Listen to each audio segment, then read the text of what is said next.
Hello friends, welcome back to Vidyarthi. मैं हूँ आकांक्षा, आपकी साइंस टीचर। तो भाई क्लास 8 का चैप्टर नंबर 2 के हम कई पार्ट्स जो है कर चुके थे।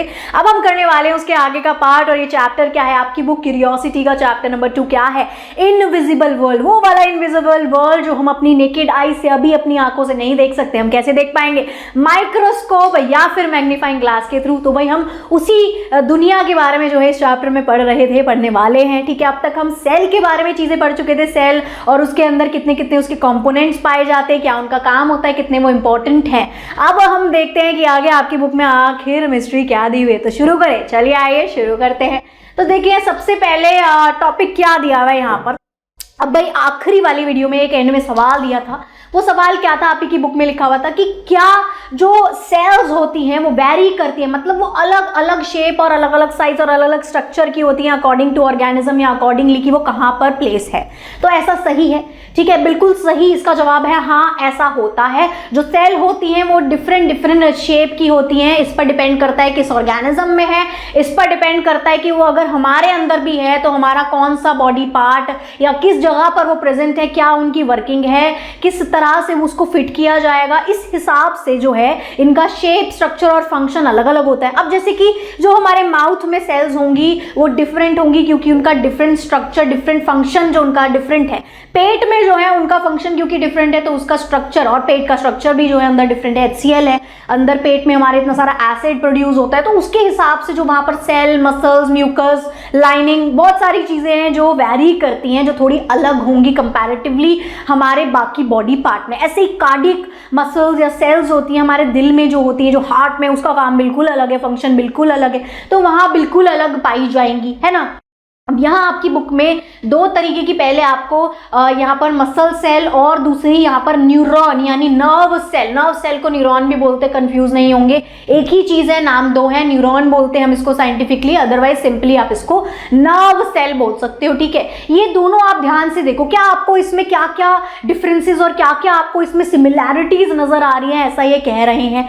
ठीक है, क्या दिख रहा है आपको ये देख के? ठीक है, ये ह्यूमन में ही पाई जाती है नर्व सेल और मसल सेल। तो डिफरेंस क्या दिख रहा है? देखो सबसे पहले आप शेप देखो इनकी। ठीक है, ये कैसी शेप दिख रही है आपको? स्पिंडल शेप दिख रही है। स्पिंडल कैसी होती है? ऐसी लंबी लंबी लेंथ वाली जो शेप्स होती है। देखो मसल सेल स्पिंडल शेप की है, जबकि जो न्यूरॉन है काफी लंबी है और इसमें देखो काफी सारी ब्रांचेस निकल रही है। इसमें ब्रांचेस निकल रही है? नहीं निकल रही, इसमें काफी सारी ब्रांचेस निकल रही हैं और इसमें काफी कुछ दिख रहा है। मतलब इसके अंदर भी जो इसकी लेबलिंग है, जो अलग, इसके अंदर भी कुछ डिफरेंट पार्ट्स और चीजें अटैच्ड है ना, काफी टिपिकल कॉम्प्लेक्स ये दिख रहा है, जबकि थोड़ा सिंपलर दिख रहा है। इसमें ज्यादा कुछ चीजें नहीं आपको नजर आ रही हैं। ठीक है, सिमिलरली कुछ ऐसी सेल्स होती हैं जो राउंड इन शेप होती हैं, गोल गोल होती हैं, जबकि कुछ लंबी लंबी और पतली पतली होती है, थिन होती हैं, लंबी होती हैं।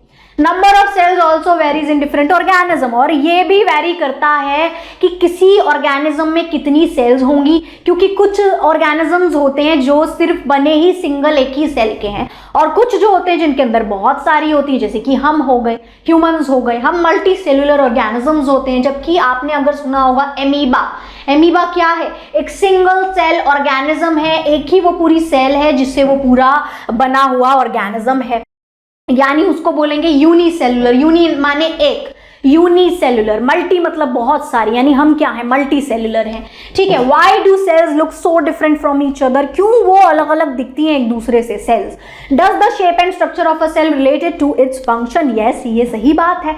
अब भैया जो उसका शेप और स्ट्रक्चर होगा, पहली बात तो कहाँ पर वो है, जगह कैसी है, किस तरह से बॉडी की शेप या उस जगह की शेप बनी हुई है, उस हिसाब से उस सेल की शेप होगी, स्ट्रक्चर होगा।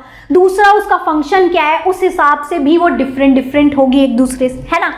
देखो अब the unique shape, size and structure of cell help them carry out their specific functions. यही साफ साफ बात है, यही कारण है। अब देखो क्या है, अगर उसका यूनिक शेप, साइज या स्ट्रक्चर है किसी भी सेल का, तो वो हेल्प कर रहा है उनको कि जो भी वो फंक्शन परफॉर्म कर रहे हैं वो उसको कर पाए, इस वजह से उनको ये यूनिक चीजें जो है दी गई हैं। But how do these cell help in performing various function in the body? अब सवाल ये है कि आखिर ये डिफरेंट फंक्शन परफॉर्म करती कैसे है हमारी बॉडी में? पता तो ये लगाना है ना मेन। ठीक है, फंक्शन परफॉर्म करती है, कैसे करती है? अब देखो आपने एक एक्टिविटी करी थी चीक सेल वाली, है ना, जिसमें आपने चीक के अंदर से थोड़ा सा अपना जो है यहाँ से कुरेदा था वो निकाला था, अपर पार्ट, जिसमें आपने सेल को माइक्रोस्कोप के नीचे जो है फिर देखा। ठीक है, तो चीक सेल में आपने ऑब्जर्व क्या किया कि वो काफी पतली सेल है और एकदम फ्लैट है। ठीक है, forming a protective lining in the mouth. उसका काम क्या है, वो जो अपर लेयर की वो जो सेल है जो आपने निकाली थी, उसका काम यही है कि वो हमारी माउथ की ऊपर की अंदर की मतलब ऊपरी लेयर को प्रोटेक्शन दे रही है। ठीक है, प्रोटेक्टिव लाइनिंग है वो हमारी माउथ की, हमारे मुंह की एक सुरक्षा परत बोल सकते हैं हम है। नर्व सेल्स और न्यूरॉन्स की अगर हम यही बात करें जो हमारी पूरी बॉडी में होता है, देखो न्यूरॉन है यही वही है, नर्व सेल जो अभी पीछे मैंने दिखाया था आपको, ये देखो ये क्या है, इसका काम क्या है।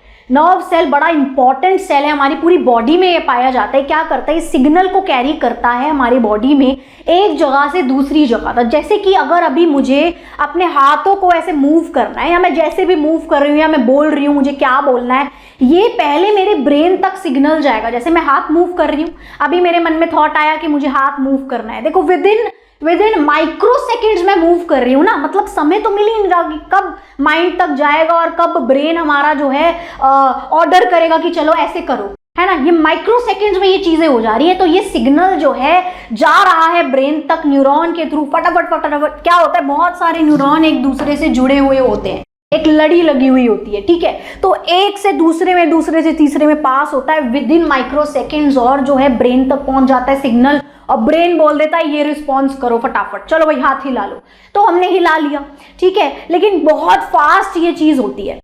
वो यहाँ पर है, जो नर्व है, जो न्यूरॉन है, वो लंबे लंबे इलोंगेटेड होते हैं, इनकी देखो कैसी ब्रांचेस निकली हुई हैं, ऐसे लेंथ में लंबा लंबा है। ये जल्दी से मैसेज को ट्रांसमिशन मतलब ट्रांसफर करता है अक्रॉस द बॉडी, हमारे पूरी बॉडी में।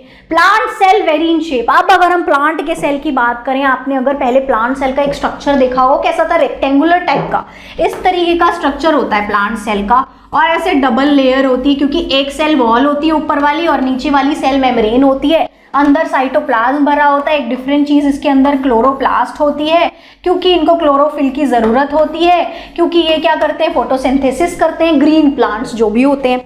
ठीक है, plant cell vary in shape, वो रेक्टेंगुलर शेप पे होती है, थोड़ी लंबी होती है, हल्की सी ओवल होती है, ट्यूब लाइक, ट्यूब की तरह नजर आती है। अब अगर आप ध्यान से उसको देखोगे तो with some forming tube to transport water, कुछ इसके अंदर आपको ट्यूब जैसा नजर आएगा, जो काम क्या करता है, जो प्लांट के अंदर पानी है उसको ट्रांसपोर्ट करता है इधर से उधर। पूरे प्लांट को पानी चाहिए ना, जबकि रूट्स पे पानी जा रहा है, रूट से ऊपर भी तो जाएगा, लीफ तक भी तो जाएगा, लीफ को भी तो चाहिए, ऊपर सबसे ऊपर वाली लीफ को भी तो पानी चाहिए। तो क्या कि कोई ट्यूब होती है उनके अंदर, जैसे हमारे अंदर ब्लड कैसे फ्लो होता है, हमारे अंदर क्या होती है, हमारे अंदर भी ब्लड वेसल्स होती है, जिसको हम क्या कहते हैं, आर्टरी कहते हैं, वेन कहते हैं, नाम है ये। ठीक है, जो और भी हमारे ब्लड के अंदर बहुत सारे कंपोनेंट्स भी जो हमारी बॉडी में, कार्बोहाइड्रेट, फैट, प्रोटीन, लगता कैसे हमारे शरीर को, इधर उधर ट्रांसफर कैसे होता है, गैस कैसे ट्रांसफर होती है, सारी चीजें जो है उस ब्लड के थ्रू ही होती है। और ब्लड इधर से उधर ट्रांसफर कैसे होता है, वो जो हमारे बॉडी में वेसल्स, जो ट्यूब्स है, ऐसे ही प्लांट में भी ट्यूब्स होती है। ठीक है, चलिए आगे देखते हैं।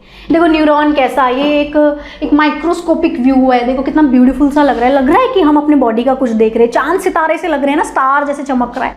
ठीक है, ये इसका एक डायग्राम है, इस तरीके का ये दिखता है न्यूरॉन। ठीक है, आगे देखते हैं। अब भाई आपको दिक्कत, समस्या, परेशानी जो है पढ़ाई लिखाई में आ रही है, तो समाधान एक ही है, ई विद्यार्थी अब आपको देता है फ्री डाउनलोड। तो वह फटाफट से वेबसाइट पे जाएं और वेबसाइट पे जाकर आपको जिस भी क्लास का जो भी चाहिए, एमसीक्यू चाहिए, बुक चाहिए, वीडियोस आप देख ही रहे हैं, अगर आपको प्रैक्टिस क्वेश्चंस चाहिए तो वो भी आपको वेबसाइट पे मिल जाने वाले हैं। तो फटाफट से जाइए विद्यार्थी की वेबसाइट पे और कर लीजिए फ्री डाउनलोड। चलिए आगे देखते हैं चैप्टर में क्या दिया हुआ है। अब आगे यहाँ पर दिया हुआ है, अब जो आपका डाइजेस्टिव सिस्टम है, देखो ये पूरा हमारा क्या है, ये क्या है, पूरा डाइजेस्टिव सिस्टम है। खाना हमने माउथ से खाया, फूड पाइप में गया, फूड पाइप के बाद वो जो है यहाँ स्टमक में जब जाता है तो लिवर जो है अपने जूसेस छोड़ते हैं, पेनक्रियाज जो है अपने जूसेस छोड़ते हैं, फिर जो है पेट से वो आगे जाता है हमारे इंटेस्टाइन में, स्मॉल लार्ज में जाता है, फिर उसके बाद रेक्टम में जाता है, एनस से बाहर वेस्ट चला जाता है। और इसी बीच जो खाना है,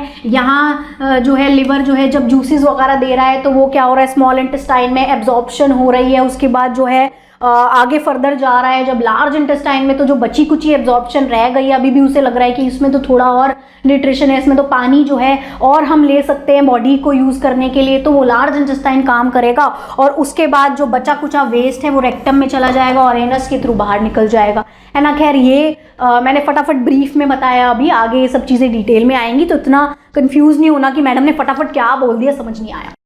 चलो यहाँ देखते हैं, जो डाइजेस्टिव सिस्टम है आपने ऑलरेडी वैसे वो क्लास 7 में पढ़ चुके हो, ठीक है, तो ये पता होना चाहिए था वैसे तो, जो मैंने फटाफट बताया है, ठीक है। Consist of various cell types. अब जो पूरा हमारा डाइजेस्टिव सिस्टम है, फूड पाइप से लेकर हमारे एनस तक जो जाता है, यहाँ हर जगह जगह के हिसाब से अलग अलग क्या है, सेल टाइप्स है, ठीक है। इन द फूड पाइप जो है वो तो खुद ही पतली सी होती है, ठीक है, नैरो पतली सी लंबी सी होती है, तो भैया इसमें थिन और फ्लेक्सिबल और स्पिंडल शेप की मसल सेल्स पाई जाती हैं, क्योंकि जो हमारी फूड पाइप होती है उसमें क्या होती है, इस तरीके से देखो, खाना यहाँ पहुंचा, मान लो यहाँ से खाना यहाँ आया, तो ये फूड पाइप थोड़ी सी स्पेस लेगी, फ्लेक्सिबिलिटी होती है इसमें, ठीक है, ये थोड़ा सा रिलैक्स और कॉन्ट्रैक्ट करती है, ठीक है।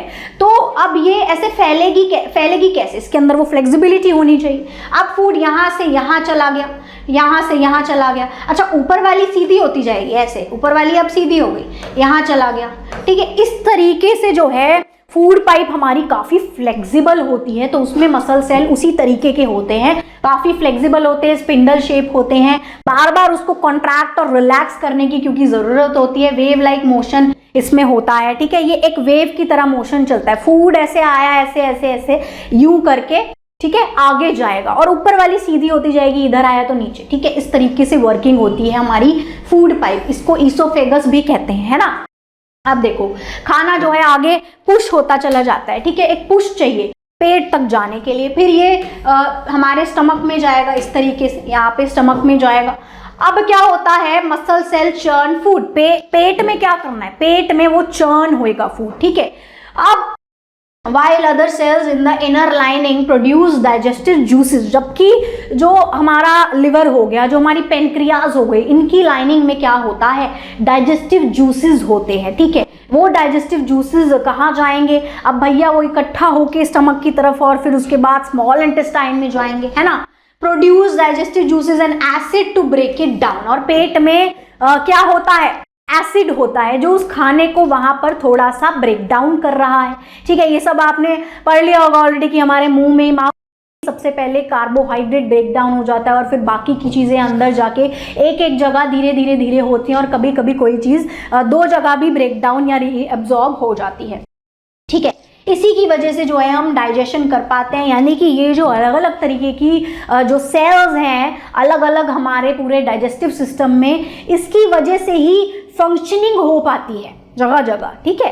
फंक्शन वो इसी वजह से कर पा रहे हैं, यानी जिसको अगर डाइजेस्टिव जूसेस प्रोड्यूस करने हैं, जिसको अगर HCl प्रोड्यूस करना है ना, जिसको अगर फ्लेक्सिबिलिटी चाहिए, तो उस हिसाब से वहाँ पर सेल प्रेजेंट होती हैं, तभी वो फंक्शन कर पाएंगी चीज़ें, ठीक है। ये इससे आपको बताया गया है।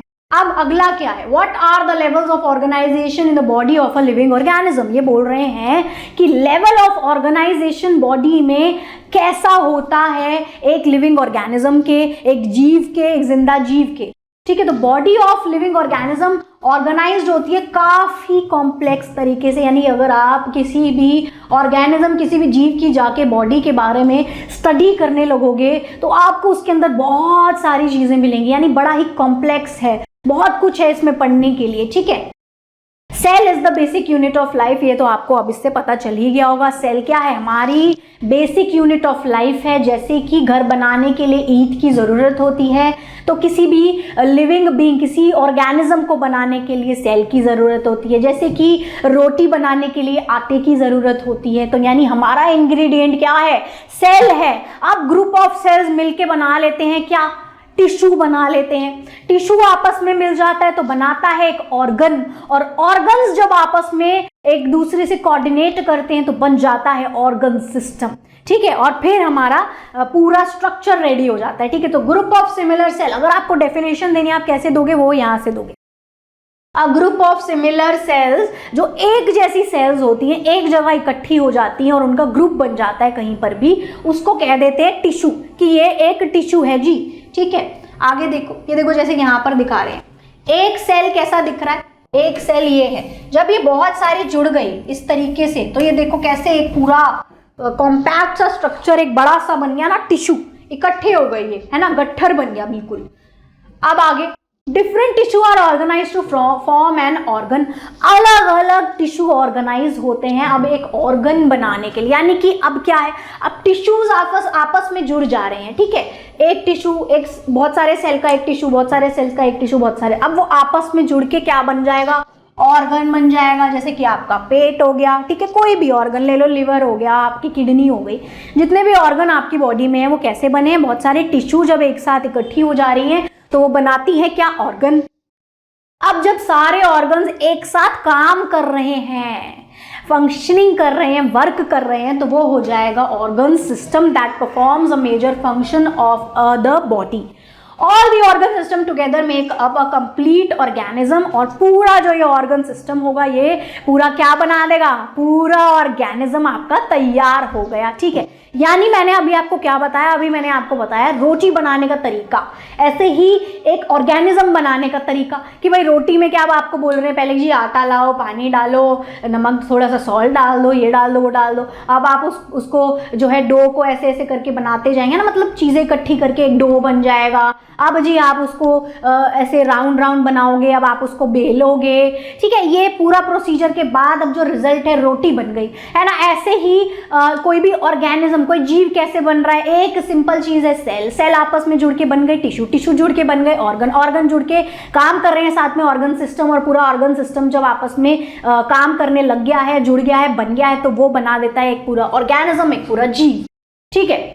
ये देखो इस तरीके से सेल जुड़ के टिश्यू, टिश्यू जुड़ के ऑर्गन, ऑर्गन जुड़ के organ system and then organism. Simple सी ये चीज़ थी, समझ आई होगी अच्छे से, आई होप, है ना। चलिए आगे देखते हैं।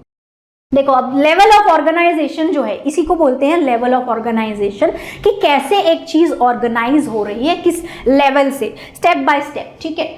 Illustrate how simple cell combine, ये आपको क्या सिखाया, इससे आपको क्या पता चला कि एक सिंपल सी सेल जो है जब आपस में कंबाइन हो रही है तो वो बना रही है एक कॉम्प्लेक्स लिविंग ऑर्गेनिज्म, है ना। इतना डिफिकल्ट टाइप का एक स्ट्रक्चर बना दे रही है। The life of complex organism begins with a single cell. अब जो हमारी लाइफ होती है, जो किसी भी लिविंग ऑर्गेनिज्म की लाइफ होती है, वो चालू किससे होती है, वो एक ही सिंगल सेल से चालू होती है। जैसे कि मान लो दी एग, एग होता है, एग फिर रिपीटेडली डिवाइड होता है, जैसे कि 1 से 2 एग बन गए, ठीक है, 2 से बन गए 4, ऐसे ही सेल भी डिवाइड होती है, 1 से 2, 2 से 4, 4 से 8, 8 से 16, ठीक है, 16 से 32।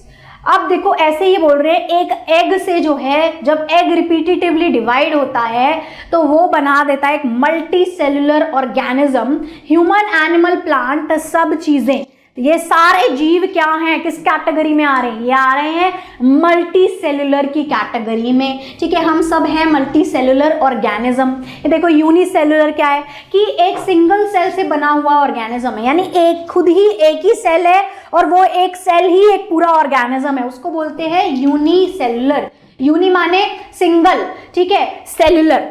अब मल्टी में देखो क्या क्या है, देखो सेल है, सेल बहुत सारे जुड़ के टिश्यू बन गए, टिश्यू जुड़ के एक ऑर्गन बन गया, ऑर्गन सिस्टम बन गया, और फिर एक पूरा कॉम्प्लेक्स ऑर्गेनिज्म जो है तैयार हो गया, ठीक है। अब भाई इसके एक और नाम भी हैं, अगर आपने सुने होंगे, प्रोकैरियोट्स बोलते हैं किनको, यूनिसेलुलर। प्रो मतलब क्या होता है, इसका मतलब क्या है, आप सर्च करके मुझे बताएंगे। अर्ली न्यूक्लियस इसका वैसे मीनिंग होता है, और यूकैरियोट्स मतलब क्या होता है कि प्रॉपर न्यूक्लियस इनके पास होता है, ठीक है। तो प्रोकैरियोट्स और यूकैरियोट्स भी बोलते हैं यूनी और मल्टी सेलुलर को। अब एक लास्ट छोटी सी चीज जो है देख लेते हैं, उसके बाद बाकी का हम अगली वीडियो में करेंगे, वरना आपने हो जाना है बोर और बोलना है मैम तो भैया इतना सारा पढ़ा देती हैं एक बारी में।